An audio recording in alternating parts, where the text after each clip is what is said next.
Hello friends, आज हामी process कोस्टिङ को सेकेन्ड टाइप क्वेशनहरु पढ्छौं। यस्तो क्वेशन यो जुन सेकेन्ड मैले हिजो भनेको थिए कि यसमा दुई टाइपको क्वेशनहरु सोधिन्छ। त फर्स्ट टाइपको हिजो मैले अपलोड गरेको थिए, यो चाहिँ सेकेन्ड को टाइप हो। यसमा यो सेकेन्ड टाइप भनेको चाहिँ धेरै चोटी सोधिएको क्वेशनहरु हो। यसलाई हामी बुझौं। यसको टपिक भनेको रहेछ इन्टर प्रोसेस प्रॉफिट। अब भनेको के हो छ भने हिजो हामीले हेर्यो कि कसरी कोस्टिङ पत्ता लगाएर एउटा प्रोसेसबाट अर्को प्रोसेसमा ट्रान्सफर गरिन्छ। तर के हुन्छ भने कोस्ट पत्ता लगाएर अर्को प्रोसेसमा ट्रान्सफर गर्दा चाहिँ रियल कोस्ट हामीले पत्ता लाग्दैन। किन लाग्दैन भने अब फर्स्ट प्रोसेसमा लेबर खर्च गरियो, मटेरियल गरियो, ओभरहेड गर्यो, अनि त्यसपछि सेकेन्ड प्रोसेसमा चाहिँ हामीले जति अमाउन्ट हामीले लागत आयो त्यति हामीले ट्रान्सफर गर्छौं। तर वास्तविक रूपमा त्यसको अब जुन प्रोसेस ए मा जति प्रोडक्ट तयार भएको छ त्यसको चाहिँ मार्केट भ्यालु हेर्यो भने धेरै हुन्छ, हो कि हैन। त्यसमा हामीले यदि त्यसलाई मार्केटमा बेच्यौं भने त्यसमा प्रॉफिट एड गरेर बेच्छौं कि बेच्दैनौं, त्यसरी गरेर यसमा। तर हामीले हिजो के हेर्यो कि डाइरेक्टै हामीले पोस्ट एउटा प्रोसेसबाट अर्को प्रोसेसमा ट्रान्सफर गरिदिन्छौं। तर यसले के गर्दा के हुन्छ, लास्टमा जुन सेलिङ हुन्छ, सेल गरिन्छ, त्यसबाट जुन प्रॉफिट हुन्छ हामीले एक्चुअल प्रॉफिट थाहा लाग्दैन, हो कि हैन। त्यसै कारणले आज हामी हेर्छौं कि इन्टर प्रोसेस प्रॉफिट भनेको के हो। एउटा प्रोसेसबाट अर्को प्रोसेसमा कोस्टलाई ट्रान्सफर गर्दाखेरि त्यसमा प्रॉफिट जोडेर ट्रान्सफर गरिन्छ। त त्यही कुरा हामी सिक्ने छौं। त यो 2076 सालमा सोधिएको क्वेशन हो। यसमा के भनेको छ भने a product passes through two process A and B before completion. भनेको चाहिँ फिनिश्ड गुड्स बन्नुभन्दा पहिला, प्रोडक्ट कम्प्लिट हुनुभन्दा पहिला चाहिँ त्यो दुईवटा प्रोसेसबाट पास हुन्छ, ए प्रोसेस र बी प्रोसेस। त यसमा भनेको छ the output of each process transfer to the next process or the finish stocks case मे 20% प्रॉफिट अन ट्रान्सफर प्राइस। जुन प्राइस चाहिँ ट्रान्सफर गरिन्छ त्यसबाट चाहिँ 20% प्रॉफिट जोडेर त्यसमा ट्रान्सफर गर्नु छ। यही कुरो भनेको छ। द क्लोजिङ, अनि अर्को के इन्फर्म भनेको छ कि the closing stock process A and B will be valued at prime cost. भनेको ए प्रोसेस र बी प्रोसेसको क्लोजिङ स्टक जुन छ त्यो चाहिँ प्राइम कोस्टमा बाट के गरिन्छ, भ्याल्युड गरिन्छ। प्राइम कोस्ट भनेको के हो, हिजो अस्ति मैले ओभरहेडको च्याप्टरमा भनेको थियो। यहाँ पनि हामी बुझ्नेछौँ प्राइम कोस्ट कसलाई भनिन्छ भने। अनि फिनिश स्टकको जुन क्लोजिङ स्टक छ फिनिश्ड प्रोसेसमा, त्यसको भ्यालु चाहिँ जुन बीबाट जुन ट्रान्सफर हुन्छ प्राइस, त्यसबाट भ्याल्यु गरिन्छ। यहाँ ओपनिङ स्टक दिएको छ। ओपनिङ स्टक भनेको के हो हामी बुझ्छौं अहिले। डाइरेक्ट मटेरियल, लेबर दिएको छ, सबै कुरो यहाँ इन्फर्मेसन हामीले दिएको छ। र तल भनेको छ प्रोसेस ए अकाउन्ट निकाल्नुहोस्, प्रोसेस बी अकाउन्ट निकाल्नुहोस्, फिनिश स्टक निकाल्नुहोस् र unrealised profit and actual process. एकचोटी हामी यो क्वेशनलाई फिगर वाइज बुझौं। प्रोसेस कोस्टिङ, मानव प्रोसेस ए बाट चाहिँ बी मा ट्रान्सफर हुँदाखेरि हामीले इनपुट गर्नु पर्यो। इनपुट दिएको छ। अब चाहिँ के हुन्छ त प्रोसेस ए बाट अर्को, अब धेरै चोटी काम भयो भने त्यसमा केही सामान के हुन्छ, बचिहाल्छ, जुन चाहिँ हामीले के गर्छौं कि अर्को चोटी जुन यो काम गर्नु परेमा हामी त्यो सामान युज गर्छौं। त त्यही भनेको ओपनिङ स्टक हो। ओपनिङ स्टक भनेको पहिलाको जुन सामान बचेको थियो यसपालि पनि त्यो राम्रो छ भने यसपालि त्यसलाई के गर्ने हो, यस प्रोसेसमा चाहिँ त्यसलाई युज गरिदिने हो, त्यसलाई ओपनिङ स्टक भनिन्छ। अब त्यसमा डाइरेक्ट मटेरियल पनि युज हुन्छ, लेबर पनि युज हुन्छ, अनि यही डाइरेक्ट जुन खर्चहरु हुन्छ नि त्यसैलाई भनिन्छ प्राइम कोस्ट। त्यसलाई भनिन्छ प्राइम कोस्ट। र यहाँ क्लोजिङ स्टक भनेको छ। क्लोजिङ स्टक हामीलाई दिएको थियो क्वेशनमा, हेर्नुहोस् यहाँ हामीलाई क्लोजिङ स्टक पनि दिएको छ 6000 रुपैयाँ प्रोसेस ए मा। त 6000 को क्लोजिङ स्टक छ। त क्लोजिङ स्टकलाई, ओपनिङ स्टकलाई प्लस गर्नुपर्छ र क्लोजिङ स्टकलाई माइनस गर्नुपर्छ। त यसरी गरेर हामीले टोटल अमाउन्ट निस्किन्छ। टोटल अमाउन्ट निस्किसकेपछि त्यसमा 20% प्रॉफिट त्यसलाई जोडेर अनि प्रोसेस बी मा चाहिँ इनपुट गर्छौं। यति भ्यालु चाहिँ प्रोसेस बी मा इनपुट गर्छौं र प्रोसेस बी को पनि त ओपनिङ स्टक होला, पहिलाको सामान उब्रेको होला। यहाँ हेर्नुहोस्, यहाँ इन्फर्मेसनमा दिएको छ क्वेशनमा। यहाँ हेर्नुहोस् ओपनिङ स्टक पहिलाको चाहिँ 6000 छ, ओपनिङ यहाँ 6000 छ। र यहाँ के भनेको छ inter process profit for opening stock. र ओपनिङ स्टकमा जुन प्रफिट भएको छ त्यो चाहिँ 1200 रुपैयाँ यसमा चाहिँ प्रफिट हो र ओपनिङ स्टक भनेको यति हो। त हामीले कोस्ट निकाल्नुपर्छ यसको। प्रफिट यहाँ दिएको छ, कोस्ट दिएको छ, यहाँ टोटल दिएको छ, कोस्ट हामीले निकालिहाल्छौँ। त्यो हामीले क्वेसन बनाउँदा बुझ्छौँ। त यहाँ ओपनिङ स्टक दिएको छ, त्यसको प्रफिट पनि जोडिएको छ, डाइरेक्ट मेटेरियल डाइरेक्ट लेबरलाई जोडिएको छ। यसपछि यसलाई के भनिन्छ, डाइरेक्ट खर्चलाई प्राइम कोस्ट, र यसबाट के गर्नु छ, क्लोजिङ स्टकलाई घटाइदिनु छ। यहाँ क्लोजिङ स्टकको हामीले भ्याल्यु निकाल्नु पर्यो कसरी, त त्यसको प्राइम कोस्टबाट त्यसको भ्याल्यु निकाल्नु पर्यो। हामी क्वेसनमा बनाउँदा यसलाई बुझ्छौँ। त क्लोजिङ स्टकलाई माइनस गर्नुपर्छ र टोटल एमाउन्ट जति आउँछ यसलाई जोडेर माइनस गरेर त्यसमा 20% चाहिँ प्रफिट जोडेर त्यसलाई ट्रान्सफर गर्छौँ कहाँ, फिनिस्ड गुड्समा। अब फिनिस्ड गुड्सको पनि एकाउन्ट बनाउनु पर्यो। त्यहाँ चाहिँ जति इनपुट हुन्छ, बीबाट जति इनपुट भयो फिनिस्ड गुड्समा, त्यो इनपुटबाट के गर्ने हो, अब चाहिँ त्यसबाट क्लोजिङ स्टकको अनि इनपुट चाहिँ यसबाट इनपुट पनि हुन्छ र बीबाट जति आयो प्रोसेस बी एकाउन्ट ब्यालेन्स त्यो पनि हामीले यहाँ इनपुट गर्नेछौँ। र क्लोजिङ स्टक जुन छ, क्लोजिङ स्टकको भ्याल्यु यदि त्यसको लस हुन्छ भने लस र प्रफिट हुन्छ। अब प्रफिट भनेको क्लोजिङ स्टकको जुन जति एमाउन्ट आउँछ त्यो चाहिँ सब्ट्र्याक्टै हुन्छ। त्यो चाहिँ क्लोजिङ स्टकको जुन बचेको वेस्टेज त्यहाँ प्रफिट त हुँदैन, लसै हुन्छ। त्यहाँ हामी क्वेसन बनाउँदा बुझ्छौँ। अनि टोटल कोस्ट, यहाँ टोटल कोस्ट यसलाई जोडेर सब्ट्र्याक्ट गरेर जति टोटल कोस्ट आउँछ त्यसमा अब यहाँ हेर्नुहोस्, हामीले प्रफिट भनेको छैन यसको कि 20% जोड्नु छ। यसमा के भनेको छ, इन्फर्मेसनमा 4 लाख सेल भएको छ, 4 लाख सेल भएको छ र फिनिस गुडको क्लोजिङ स्टक भनेको चाहिँ 20,000 हो र 4 लाख सेल भएको छ। त 4 लाख सेल भएको छ भने हामीले यहाँ कोस्ट पत्ता लगायौँ। हामीले यहाँ हेर्नुहोस् एमाउन्टको चाहिँ कोस्ट पत्ता लगायौँ। कोस्ट पत्ता लगाइसकेपछि सेल दिएको छ। त्यसो भए यसलाई सब्ट्र्याक्ट गरेर हामी प्रफिट निकाल्न पर्छ। प्रफिट चाहिँ हामीले निकाल्नु पर्यो। अब क्वेसनतिर अब यसलाई सल्भ गर्न जाउँ। त प्रोसेस एकाउन्ट, प्रोसेस ए एकाउन्टमा कसरी बनाउने हो भने टु ओपनिङ स्टक, यो के रहेछ, to opening stock. Opening stock कति भएको छ, 6000 इन्फर्मेसन दिएको छ, 6000 यहाँ प्रफिट चाहिँ यसमा छैन। डाइरेक्ट मेटेरियल जोडिएको छ 40,000 रुपैयाँ, टु डाइरेक्ट लेबर जोडिएको छ 36,000 रुपैयाँ। यसलाई जोडेर 82,000 आउँछ दुईटै साइड, कोस्ट पनि टोटल पनि, प्रफिट त छँदै छैन यसमा। अनि क्लोजिङ स्टक चाहिँ 6000 दिएको छ, क्लोजिङ स्टकमा प्रफिट जोडिएको छैन भने यसलाई के गर्नुपर्छ, क्लोजिङ स्टकलाई लेस गर्नुपर्छ।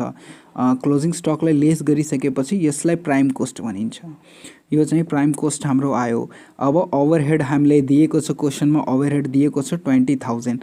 त ओभरहेडलाई जोडेर अब के गर्नुपर्छ, हामीले वर्किङ नोट बनाउनु पर्यो, इन्टर प्रोसेस प्रफिट। हामीले यहाँ इन्टर प्रोसेसको लागि वर्किङ नोट बनाउनु पर्यो।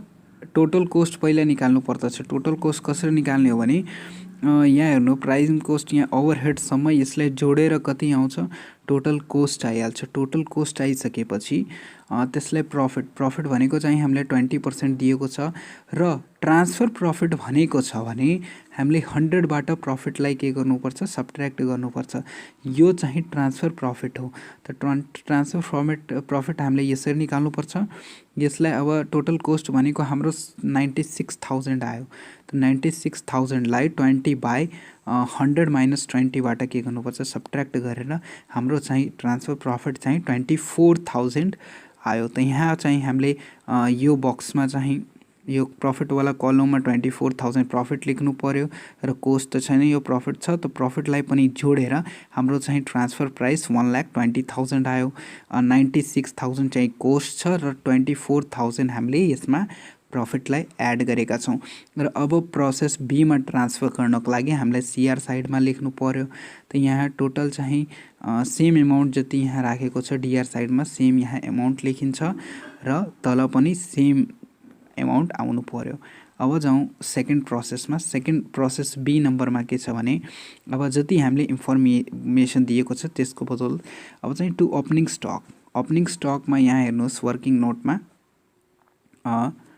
वर्किङ नोट होइन, यहाँ हामीलाई ओपनिङ स्टकमा 6000 चाहिँ दिएको थियो। टोटल चाहिँ 6000 छ र 1200 हामीलाई तल प्रफिट भनेको थियो।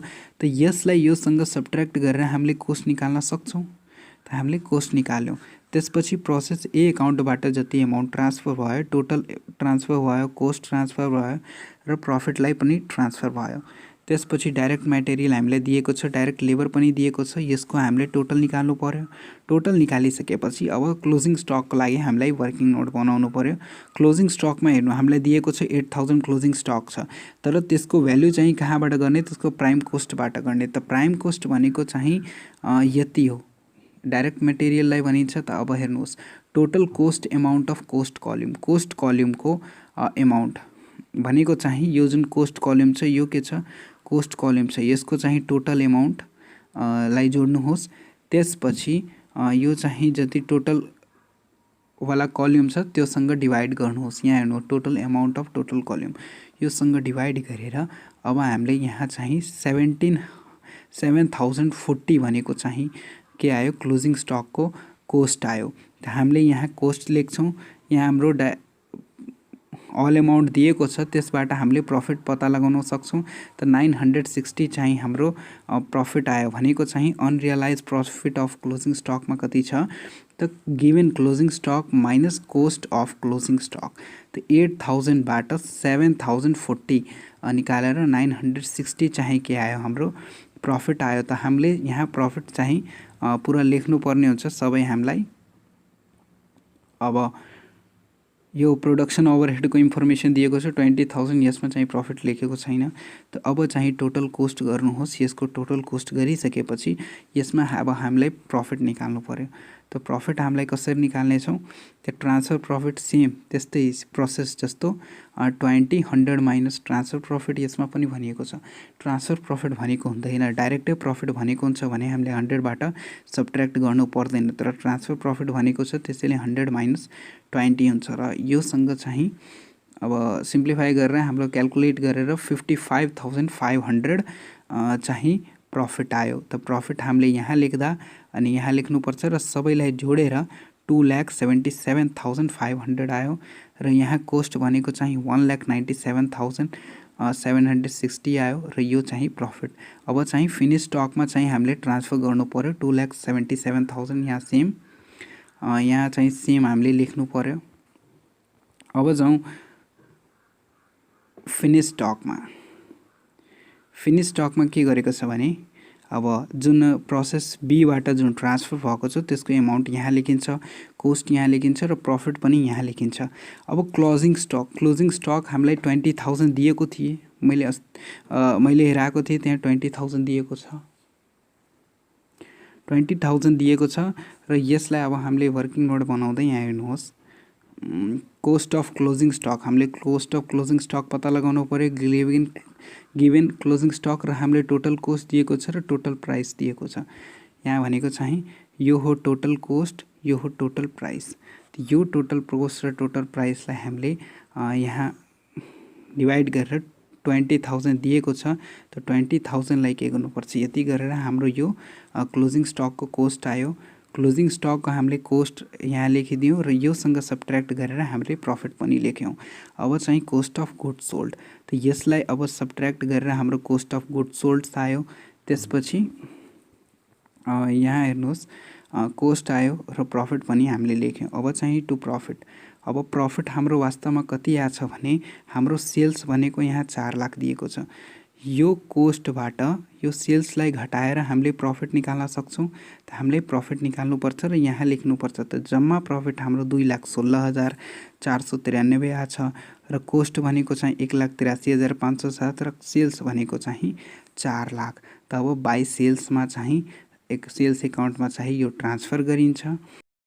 अब हामीलाई भनेको थियो कि एक्चुअल रियलाइज प्रफिट एकाउन्ट बनाउनुहोस्। अब calculation of actual realise profit कसरी बनाउने, त प्रोसेस एमा चाहिँ हामीलाई कति प्रफिट भएको थियो 24,000, प्रोसेस बीमा 55,000, प्रोसेस सीमा 1,42,500। त यति इन्टर प्रोसेस भएको थियो र ओपनिङ स्टकको प्रफिट कति थियो 1200 थियो, इन्फर्मेसनमा दिएको थियो 1200। र क्लोजिङ स्टकको चाहिँ प्रफिट यहाँ यो चाहिँ क्लोजिङ स्टकको प्रफिटलाई चाहिँ सब्ट्र्याक्ट गर्नुपर्छ। यो चाहिँ प्रफिट हैन, यो चाहिँ लस हो, त्यसैले यसलाई सब्ट्र्याक्ट गर्नुपर्छ र ओपनिङ स्टकको प्रफिट चाहिँ जोडेर यसमा हामीले यो क्लोजिङ स्टकको प्रफिटलाई घटाएर एक्चुअल प्रफिट भनेको चाहिँ हामीले यहाँ निकालेर यहाँ जोड्नुपर्छ। त यही थियो क्याल्कुलेसन अफ एक्चुअल रियलाइज्ड। अब यस्तै 2074 सालमा पनि सेम क्वेसन सोधिएको छ। ओपनिङ स्टक दिएको छ, यसको प्रफिट यहाँ हेर दिएको छ र लास्टमा सेल्स दिएको छ। सेम क्वेसन हो यो पनि, यसलाई त्यस्तै सल्भ गर्ने हो। यहाँ पनि प्रोसेस एकाउन्ट फिनिश गुड्स भनेको छ बनाउनलाई। अब 74 मा पनि यही सेम क्वेसन सोधिएको छ, नम्बरहरू मात्र चेन्ज छ तर तरिका चाहिँ सेम हो। यो क्वेसनहरूको तपाईँले प्र्याक्टिस गर्नुभयो भने यो धेरै इजी क्वेसनहरू, यसलाई प्र्याक्टिस गर्नुभयो भने तपाईँले इक्जाममा इजिली बनाउन सक्नुहुन्छ। यस्तो टाइपको क्वेसनहरू मात्र सोधिन्छ, योभन्दा चाहिँ बाहिर आउँदैन। यसरी यसलाई बनाउनु सक्नुभयो भने तपाईँको 15 मार्क कन्फर्म हुन्छ। र तपाईँले यो भिडियो कस्तो लाग्यो, राम्रो लागेमा लाइक गर्नुहोला र आफ्नो BBA सेकेन्ड इयरमा पढिरहेका सबै साथीहरूलाई सेयर गर्नुहोला। धन्यवाद।